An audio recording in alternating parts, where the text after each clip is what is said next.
мы сегодня вот после выступления глубоко уважаемого Георгия Сергеевича, значит, других наших уважаемых гостей, формально открываем Дни Санкт-Петербурга. Я еще раз хочу констатировать, что приезд наших друзей, петербургцев, для нас это большая честь.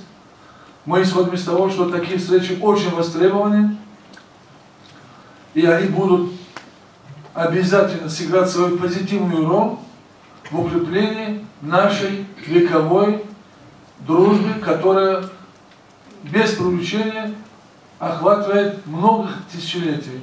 Ибо таджики, таджикистанцы, россияне, таджики и русские дружили испокон веков.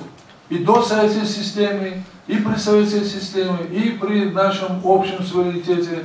И я очень надеюсь, что эта дружба будет вечной, она всегда остается востребованной, потому что пусть это будет из прошлого, но ничего противоречия нет, если мы еще раз констатируем, что наша сила на самом деле в нашем единстве.